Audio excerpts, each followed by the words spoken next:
মাশাআল্লাহ, আমার পাখির ব্রিডিং শুরু হয়ে গেছে। দেখতেছেন মিটিং করতেছে।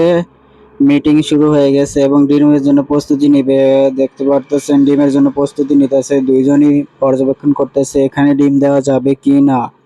তো ওদের ভালো লাগলে অবশ্যই এখানে ডিম দিয়ে দিবে খুব তাড়াতাড়ি, 2-1 দিনের ভিতরে। পরের দিন একটা ডিম দিয়ে দিছে দেখতে পারতেছেন। বাজিকার পাখি একদিন পর পর ডিম দেয়।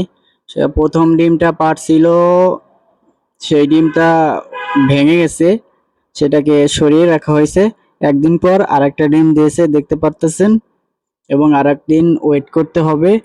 মূলত একদিন পর পর বাজিগার পাখি ডিম দেয়।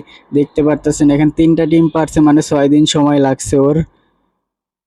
এইভাবেই বাজিকার পাখি 7 থেকে 8টা ডিম দেয়। এর মধ্যে 6টা বা 5টা 4টা এরকম বাচ্চা বেশি হয় এবং বাকি ডিমগুলো নষ্ট হয়ে যায়। বেশি ডিমগুলো আসলে ওরা বাচ্চা ফোটাইতে পারে না আরকি। এখানে 5টা ডিম নিয়ে বসে আছে দেখতে পারতেছেন। পাখিটা অনেক কেয়ারিং করে এবং রাগী, অনেক রাগী। আমাকে হাত দিতে দিতেছিল না দেখতে পারতেছেন। আমি হাত দিতে গেলে কামড় দিতে আসে। ভিডিওটা ভালো লাগলে অবশ্যই সাবস্ক্রাইব করতে ভুলবেন না। আর অবশ্যই শেয়ার এবং লাইক কমেন্ট করবেন।